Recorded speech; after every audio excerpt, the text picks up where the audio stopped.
Hello, sports fans. Erica L. Ayala here, your founder of Black Rosie Media, and we are continuing our conversation about Title IX at 50 through the eyes of Black girls and women in sports. And I knew early on, after we talked about Patsy Takemoto Mink, we were going to talk about Wyomia Tyus, and that meant that we were going to have the founder of the Black Sportswoman, Bria Felicien, join us. Bria, how are you? I am great. I'm excited to be here and talk about this topic. And I'm so honestly just really, really glad and grateful that Black Rosie Media exists and is doing all of this. So yes, here for this. Here for all of this. Here for all of this. You know that I love the Black Sportswoman. I love the thought and care and obviously research that you bring to sports media. And so as and people have already started, which I do love, people didn't even wait till June to have conversations around Title IX. We saw that Amira Rose Davis had a hit on ESPN about Title IX. And a lot of the conversation of Title IX at 50 is, what have we yet to achieve? But before we lay all of that out throughout the month of June, Bria, we have to start with the beginning. And a lot of people, when they talk about Title IX, if they're not talking about Patsy Mink, which they absolutely should, they'll often talk about Billie Jean King.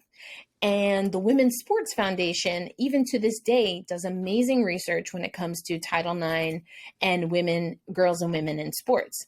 But that's why we want to talk about Wyomia Tyus, because she was there from the beginning. So before we get into her relationship and her connection to Billie Jean King and the Women's Sports Foundation, Bria, why don't you tell us, who is Wyomia Tyus? Is, I'd say, a legend in different levels. So, of course, she's a Georgia native and legendary on the Georgia scale. Grew up in Griffin, Georgia, which is about I'd say an hour from Atlanta, and ended up competing at the Tuskegee relays. So the Tuskegee, that's such a legendary event on itself. We could have a whole episode about that. But so the Tuskegee event, she gets noticed there, which Wilma Rudolph also got noticed there. That's just where a lot of Black women athletes, track athletes, blew up and got noticed and was able to go and compete. And so Wyomia Tyus goes and gets noticed by Ed Temple and goes to this, I would say, how would you describe, a summer camp mix, kind of like a tryout almost, to be a Tiger Belle, one of the legendary Tiger Belles. And I think that is such a world-renowned, well-known program at Tennessee State in Nashville, Tennessee. And so she goes there, competes. It's when she first arrives at Tennessee State, it's Wilma Rudolph's time. Tennessee State owned the Olympics, track and field Olympics, in the 60s. That was their 50s and 60s. That was their time. It was Ed Temple was the coach, but also all the gold medals and all the shine, they went to those athletes. They got to travel the world. It was their time. It's kind of I'm trying to think of a good comparison, but honestly, sadly, the only thing I can think of is UConn winning all those, in the 2000s, 2010s, winning all those titles. It's the equivalent, but on an even bigger stage. And I actually, you know what? we're gonna put a pin in that and talk about the significance of them doing that on a bigger stage before Title IX, because that's a major deal. But what Wyomia Tyus should be known for, she's not necessarily known for it, but she was the first person to win back-to-back gold medals in the 100-meter dash. So in 64, 68. But she's not as well known as she should be for that. I feel like when her book came out in 2018, people started realizing oh, I had no idea this happened, despite that being a fact. So also at those 68 Olympics, which are remembered as Tommie Smith, John Carlos, them protesting, and she mentions this in the book. she, along with other people, also had their own form of protest, and it was definitely overlooked. And if you think about like the papers of record and like the way that all of that is remembered, even you talk about the way that she was treated, interacted with after she made history at those 68 games. Um, you would, if she didn't write this book, we may not know hardly anything about her. We wouldn't know that she should be interviewed. We wouldn't know her connections to women's sports and not only the history but moving everything forward. So that's my long roundabout way of like introducing Wyomia Tyus, but such a legend in so many ways. And I think one of the things that kind of sometimes I can't wrap my head around the fact that these black schools were doing so much, being successful, dominating an entire industry, an entire field, an entire sport before Title IX. So this was like, I'm like, what? What I would love to do, and we might have to just have you back for Black Rosie Media, because now that you speak about it, I think what's also interesting and that we absolutely have to mention is that this is the height politically and socially also of the civil rights movement, which then eventually led to legislation like the Civil Rights Act and, voting rights, etc. And similarly to if you ask Black teachers that were teaching Black students at that time, what they will say is that segregation was one of the worst things that happened to Black communities regarding education, because literally night and day, they went from being in a community school, what we would probably consider a community school, being taught by their cousins and them. But I mean, I'm joking somewhat, but it may be real. But someone from your neighborhood who probably knows your family, who you probably have been to, a cookout in their yard. And then almost like the next day, right, as integration starts coming, you are then in a classroom, arguably, where at least one, if not all, but at least one person, including very likely the teacher responsible for your education, vehemently disagrees that you should even be there. When you put that on top of now Title IX, you have Black girls and women athletes who are competing at the Olympics, who are competing in these amazing, fantastic college programs, to your point, at historically Black colleges and universities that are now being integrated. We then have this integration, or we have Title IX, and now the focus, explicitly or not, is on the white girls or the white children if we're talking about education. And over time, we've seen that have an impact on Black girls and women in sports. And they were making, it was not perfect. I'm specifically thinking about Tuskegee and Tennessee State because they're very connected, but they were making it work through the model of like work study. I'm going to bring you in. So you don't necessarily have an athletic scholarship, but I'm helping you figure out how to pay for this and also compete and train. And then also on the flip side, they didn't necessarily have like money for, so Tuskegee football, like they would get on the train. But then for the women athletes, like they would drive and like they would sleep. I mean, a lot of them ended up sleeping in like, trying to find a safe place to sleep or eat. But they made it work. And like when, like you're talking about the integration and like the changes of focus and, oh, maybe I can go pro if I go to this school. And whenever everything starts getting scattered and like the people are going different places and the talent and the focus and the money is going elsewhere, it's harder to make it work when you have even less than you had before. Right. So, right. Yeah. I mean, that's the story of the Negro Leagues too in baseball, isn't it? Or the barnstorming basketball leagues. And before the NCAA took over women's basketball also. So, I mean, again, there's all these pockets, but again, we're going to keep talking, Black Rosie Media and the Black Sportswoman. We're just going to be navigating side by side as we focus on more Black women and melanated creators, and also on the storytelling of Black women and melanated people in sports. But I mentioned Billie Jean King and I mentioned the Women's Sports Foundation. So let's go back to Wyomia and what was her role in that as we talk about Title IX at 50 this June.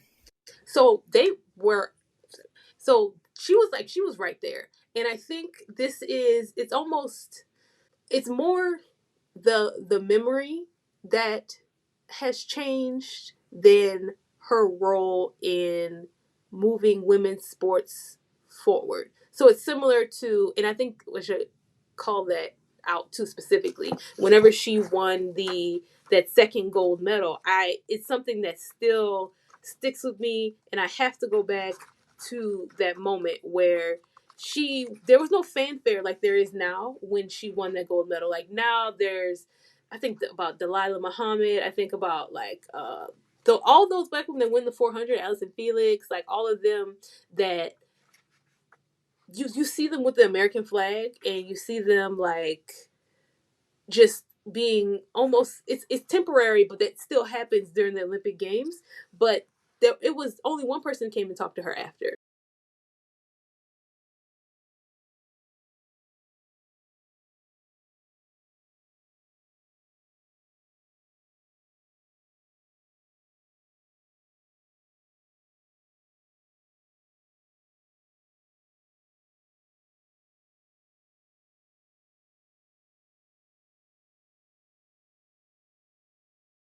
And this is what she wrote in her book. At the time, they were not about to bathe a Black woman in glory. It would give us too much power, wouldn't it? Because it would have been a moment.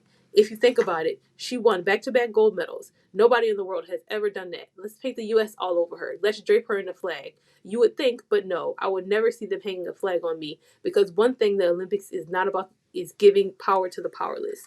And I think that's a theme in her career. We're talking about the winning that she did, that record winning race, but then also the protesting she did, but also her role in helping build this foundation. But I meant like foundation in the sense of like a foundation for other women to be able to continue athletic careers, but also of the Women's Sports Foundation actually itself. So I think that's like, it's all so related and connected, and that's why us having this conversation and telling the stories of Black women in their role in women's sports and just the impact it's so significant. And that's why we need to remember athletes like this, acknowledge them, and make sure that these memories like don't fade. But those similarities is honestly that through line of this continuing to forget, refuse to remember. It depends on how it's being approached, but that through line is so significant. And I think what you said is so important. There's also an article in The Guardian where Tyus is quoted, and she says, "The changes are happening, but they may not be happening fast enough." She says, "My dad used to say, you always have to stay in the fight. I have tried to maintain that. And I think that all the women from Gwen Berry on, they are standing for things that will make this a better world in which to live for everybody, not just for one group of people." Obviously, Wyomia talking about, as you mentioned, in history and even still today being overshadowed by the one symbol that we see to represent those Mexico City Olympics. Mm-hmm. And that becomes the Watching the Time Traveler's Wife. There's a new series, but what they talk about is the gravitational pull, right? That certain moments have. And so anytime that you talk about athlete activism, you're always going to talk about 1968. You're never, unless you're the Black sportswoman or Black Rosie Media, gonna talk about Wyomia Tyus. We're always going to talk about Billie Jean King when we're talking about equity, gender equity in sports. But we never talk about Wyomia Tyus. Not until today, because that's why we're here, Bria. That's why we're here. And I'm so excited to continue to have these conversations, but even more excited that I can send folks from Black Rosie Media to work that you've already done. I know Amira Rose Davis had a fantastic panel, I guess maybe a year or two ago now. But yeah, that was such a good panel. So there's so much work that's being done.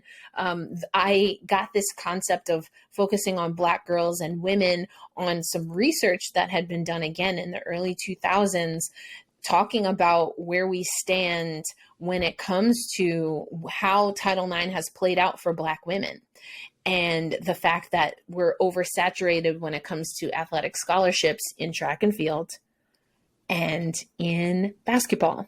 And that's why I love the work that Ari Chambers did when she connected with Athletes Unlimited in their first run of softball, talking to Black softball players, or what Natasha Watley has been able to do, what we see Candace Cooper doing in swimming, and it goes on and on and on. And these are women, like Wyomia said in that article for The Guardian, who do it Gwenderry. They do it because they know there's a better future.